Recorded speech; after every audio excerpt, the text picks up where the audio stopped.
책을 추천해 드리는 목사 책추목입니다. 책추목에서 110번째로 읽어 드리는 책은 하나님을 향한 열망이라는 책입니다. A.W. 토저가 썼습니다. 이 책의 목차는 이러한 내용을 강조합니다. 진정한 하나님을 만나라. 나의 실제를 만나라. 하나님의 속성을 알자.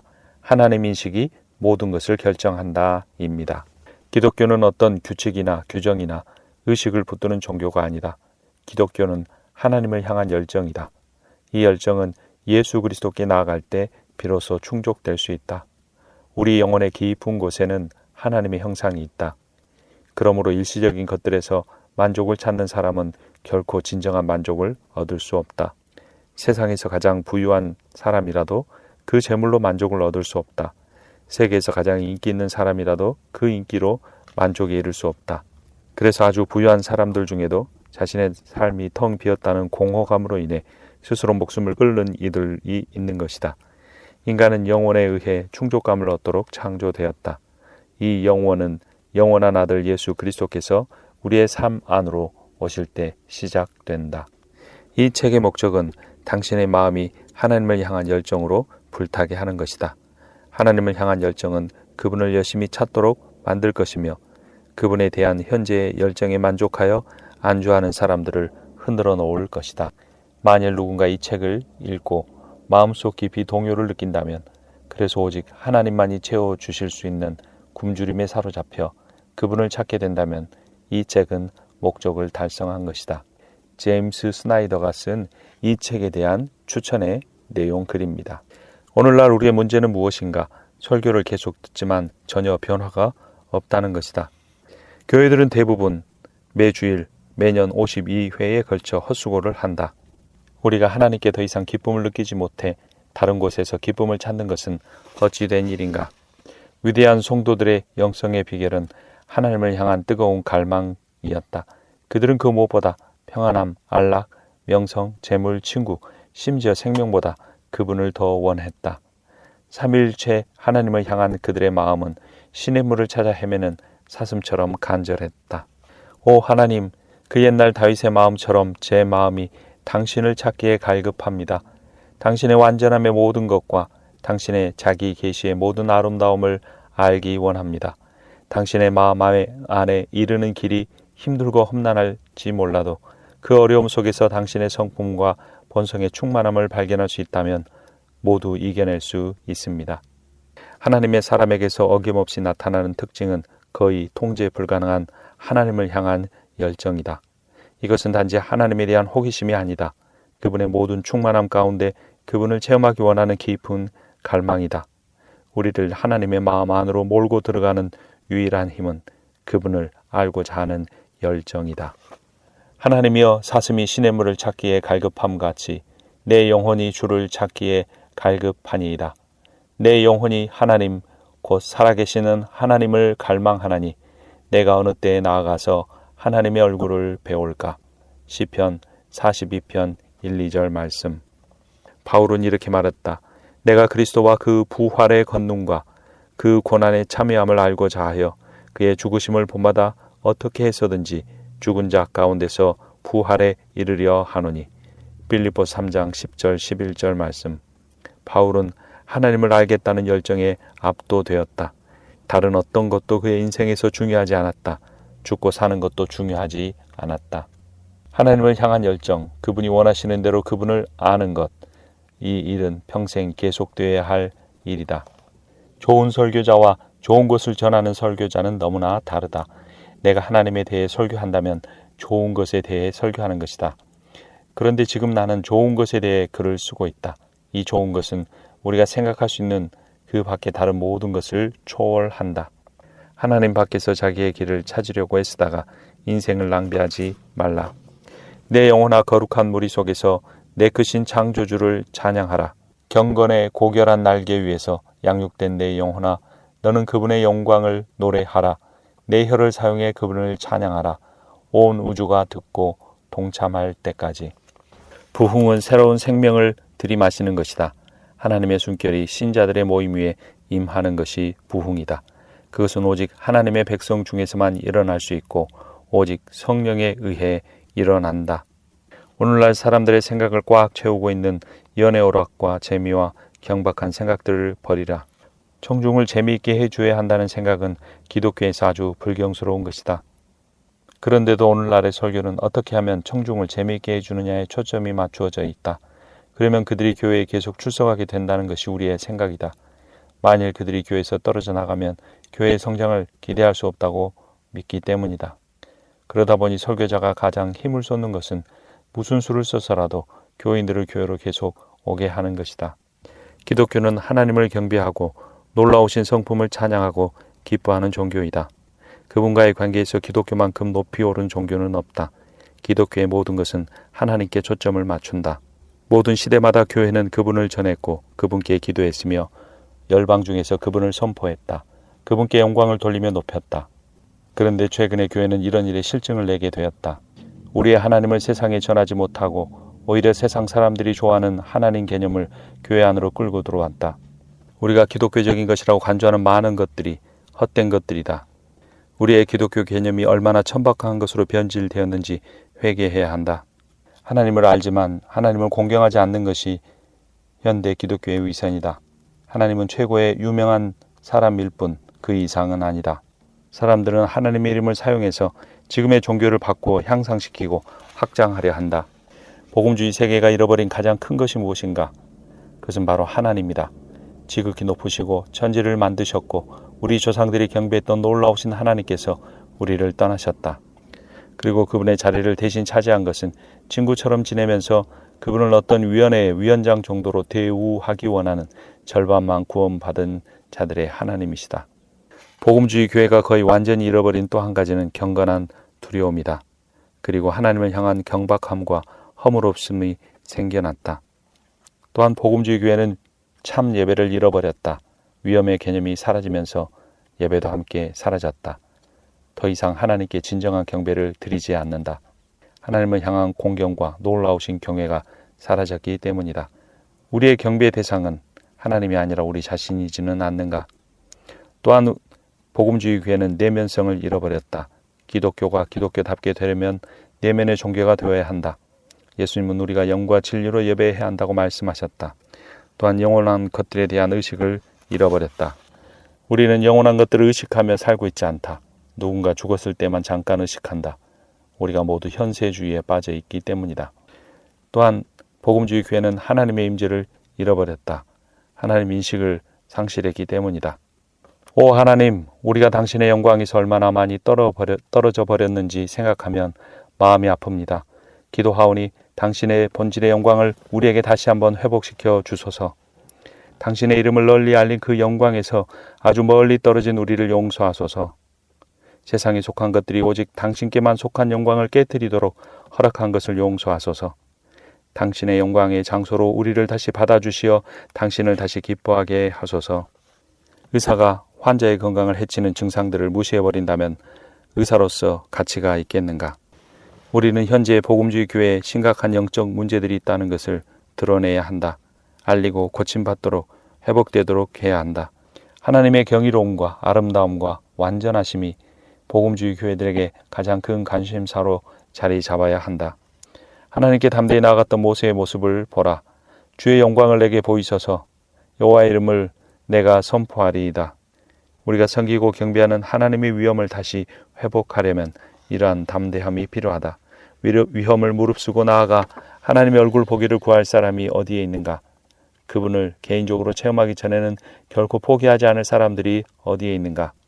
하나님을 체험하려면 대가를 지불해야 하는데 많은 이들이 그렇게 하고 싶어 하지는 않는다. 하나님은 무한하시다. 그러기에 하나님의 선하심에는 한계가 없다. 하나님의 아름다움에도 마찬가지다. 하나님을 더 많이 체험할수록 우리는 그 체험의 능력을 힘입을 수 있게 된다. 성령께 순종할수록 날마다 하나님과 동행할수록 그분을 경배하며 앙망하는 내 능력이 더욱 커진다. 하나님 인식이 성장함에 따라 내 예배 능력도 성장한다. 말씀을 믿는다고 해서 그것이 곧 우리의 삶 속에서 현실로 이루어졌다고 속단하면 안 된다. 우리의 잘못은 성경 안에 있는 것이 자동적으로 우리 안에도 있게 된다는 오해이다. 성경에서 어떤 것을 읽으면 그것이 우리의 것으로 만드는 과정 없이 자동적으로 우리의 것이 된다는 착각에 빠져서는 안 된다. 성경이 가르치는 것들을 개인적으로 체험하는 수준이 되어야 한다. 설교와 교육이 사람들을 바꿔놓을 수 없다고 느낄 때 아주 심한 좌절감을 설교자와 교사가 느끼게 된다. 신자들을 변화시키는 것은 그들의 마음속에서 성령이 일하실 때에야 비로소 가능하다.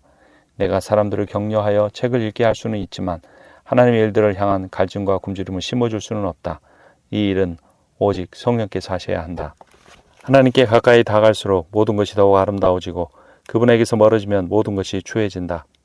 나는 예배가 그분과 관련된 그분의 아름다움에 경탄하는 것이라고 믿는다. 그런데 우리는 이 땅에 대해 너무 만족하지는 않는가? 예수 그리스도가 필요 없는 정도의 만족은 아닌가?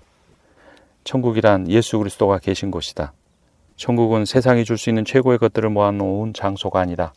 이 땅에서 부패한 삶을 살겠다는 마음을 가진 사람들도 죽으면 천국에 갈 것이라고 생각해서는 안 된다. 천국은 하나님의 영역이다. 내가 곧 길이요 진리요 생명이니 나로 말미암지 않고는 아버지께로 올 자가 없느니라. 예수께서 말씀하셨다. 예수가 하나님께로 나가는 길이요, 예수가 하나님이 다스리시는 하나님 나라 천국에 들어가게 하는 관문이시다. 천국과 지옥은 꼭 죽어서만 가는 곳은 아니다. 이 땅이 천국과 지옥 사이의 전쟁터라는 사실을 알아야 한다. 하나님 없는 세상은 지옥이요, 하나님을 경배하고 하나님께 순종하는 세상은 천국이다. 교회를 떠나신 하나님을 교회로 다시 모시어 드려야 한다. 자신이 원하는 대로 하나님을 만들어낸 후 진짜 하나님으로 숭배해서는 안 된다. 그것은 우상 숭배이다. 오 하나님, 제가 이해할 수 없는 방법들로 제 마음이 당신께 끌립니다. 당신을 더 많이 알수록 더 사랑하게 되고 더 사랑할수록 당신을 더 원하게 됩니다. 제 안에 순수한 마음을 창조하시고 제 마음을 당신의 임재의 거처로 삼으소서. 당신과의 교제에서 결코 떠나지 않게 도우소서. 오 하나님, 당신께 저를 더 가까이 이끌어 주소서. 더 가까이 이끌어 당신을 온전히 나타내소서. 하나님의 거룩함에 어긋나거나 그분을 닮지 않는 것이 내 삶 속에 있다면 그것이 무엇이든지 내 삶에서 제거되어야 한다. 그래서 다윗은 이렇게 고백했다. 하나님이여 나를 살피사 내 마음을 아시며 나를 시험하사 내 뜻을 아옵소서.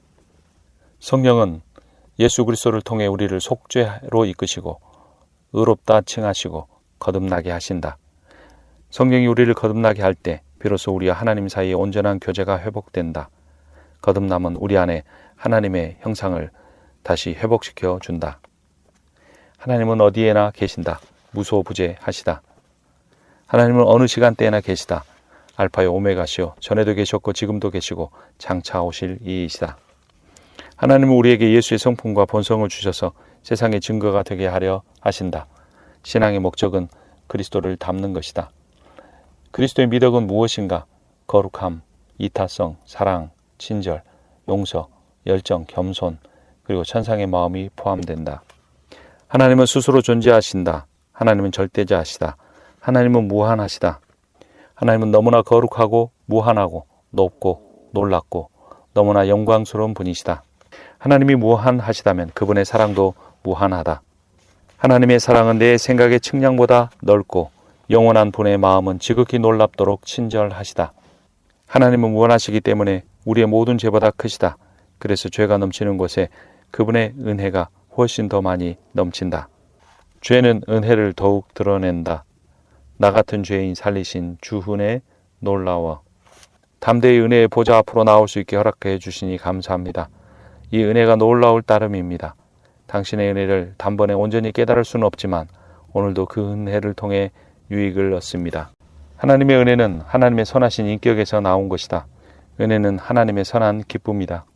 노아의 홍수가 끝나고 8명이 방주를 통해 구원받은 것도 하나님이 인자하신 사랑이 많으신 분이시기 때문이다. 나 같은 죄인 살리신 주 은혜 놀라워. 잃었던 생명 찾았고 광명을 얻었네. 큰 죄악에서 건지신 주 은혜 놀라워. 나 처음 믿은 그 시간 귀하고 귀하다. 이제껏 내가 산 것도 주님의 은혜라. 또 나를 장차 본향에 인도해 주시리. 거기서 우리 영원히 주님의 은혜로 해처럼 밝게 살면서 주 찬양하리라. 은혜 없이는 율법이 있을 수 없고 율법 없이는 은혜가 있을 수 없다. 하나님의 은혜에서 하나님의 자비가 나왔다. 자비는 자신을 낮추어 자기보다 낮은 자에게 친절을 베푸는 것이다. 다른 사람을 불쌍히 여겨 적극적으로 온정을 베푸는 것이다. 하나님의 자비는 시작점이 없다. 하나님의 자비는 영원토록 동일하다. 변함이 없으시다. 하나님이 완전하신 것처럼 그분의 자비도 완전하다. 그리스도께서 십자가에 돌아가신 것도 하나님이 이미 자비로운 분이셨기 때문이다. 하나님은 모든 사람에게 자비를 베풀기 원하신다. 하나님의 자비는 자신의 아들 예수 그리스도를 십자가에 죽게 하심으로 우리의 모든 죄를 그 죄에 대한 죄값을 도말하셨다. 이러한 속죄는 신앙의 가장 큰 신비이다. 속죄의 놀라움은 하늘의 천사들도 살펴보기 원하는 것이다. 하나님이 우리를 즉시 지옥으로 보내지 않으시고 살려두시는 것은 우리를 살려두겠다는, 구원하시겠다는 선한 뜻을 갖고 계시기 때문이다. 우리가 죄를 지어도 즉시 멸망당하지 않는 이유도 하나님께서 우리를 거룩하게 하시고 구원하기 원하시기 때문이다. 당신이 아무리 죄가 많고 더럽고 이상해도 그분은 선하시기 때문에 당신을 외면하지 않으신다. 그분의 자비는 우리의 조건에 따라 나오는 것이 아니라 그분의 선하심에서 흘러나오기 때문이다. 자비는 하나님의 속성이다. 그분의 본질이다. 그분의 자비를 늘리기 위해 우리가 할 수 있는 것은 없다. 그분의 자비는 그분만큼 크다. 그분은 온 우주를 채우시고도 흘러넘치시기 때문에 당신이 그분의 은혜와 자비에 우리를 향하여 영원히 베풀어 주실 수가 있다. 하나님은 언제나 변함없이 선하고 자비로우시다. 그리스도께서 이 땅에 오셔서 죽으시고 부활하시어 살아계신 것은 자비가 샘물처럼 솟아 흘러내리도록 하기 위함이다. 예수 그리스도께서 이 땅에 오셔서 당신을 위해 죽으셨고 그분의 공로 때문에 하나님의 자비가 당신에게 강물처럼 흘러 들어간다. 하나님은 경이로우시다. 그 하나님에 대해 두려운 신비를 가지라. 경이로운 신비를 가지라. 야곱은 이렇게 말했다. 두렵도다 이곳이여. 이것은 다름 아니라 하나님의 집이라. 아브라함은 말했다. 나는 하나님 앞에 티끌이나 재와 같사오니. 베드로는 예수님을 만나고 이렇게 고백했다. 주여 나를 떠나소서. 나는 죄인이로소이다. 하나님은 모든 것을 아신다. 모든 권세, 영광, 생각, 물질, 관계, 역사, 미래를 아신다. 그러니 모두 하나님 앞에 겸손하라. 하나님과 논쟁하려 하지 마라. 그래야 당신이 평안 중에 승리하게 될 것이다. 주여 모든 것을 온전히 드립니다. 생명과 시간도 드립니다. 모든 것이 주님의 것이기 때문입니다. 이제부터 제 안에 사시는 것은 제가 아니라 그리스도이십니다. 내 모든 것 되시는 예수 그리스도시여. 하나님은 그분의 존재와 지혜와 능력과 거룩함과 공의와 선하심과 진리에 있어서 무한하고 영원하고 불변적인 분이시다. 온전한 하나님을 경배할 때 온전하게 거룩한 분 앞에서 우리는 부족함을 느낄 수밖에 없다. 우리가 하나님 앞에 드릴 것이 있다면 그것은 우리의 육신이다. 연애와 오락을 추구하는 육신을 주의하라. 이 육신으로는 하나님께 즐거움을 드릴 수가 없다. 교회에서도 육신을 제거하라. 교회 안에 있는 육신적 요소들을 제거할 수 있다면 교인들은 육신의 족쇄에서 풀려나 하나님께서 받으실 만한 예배를 드리게 될 것이다. 육신에게 등을 돌리고 우리의 육신을 죽은 것으로 간주하라. 거룩하신 하나님의 임재를 간절히 구하라. 그분의 임재로 말미암아 그분의 자비와 사랑을 충만히 누리라. 그리고 그분이 당신에게 하신 것처럼 다른 이들을 섬기는 삶을 살라. 주님을 닮아가고 이웃을 사랑하는 삶을 살기 위해 가장 중요한 것은 기도 생활이다.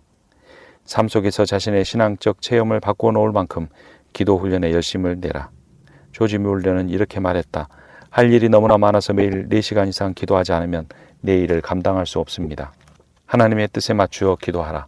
하나님의 방법을 기다리라. 그분의 은혜를 기다리라. 하나님의 선하심을 기억하라. 오 주님, 온 피조 세계가 당신을 찬양하며 노래합니다. 언덕을 보면 당신이 생각납니다. 산은 당신의 위엄과 힘을 보여줍니다. 강을 보면 당신의 본성에서 흘러나오는 은혜와 선하심도 보입니다. 온 피조 세계가 합력하여 당신을 찬양하고 저도 그 찬양에 동참합니다.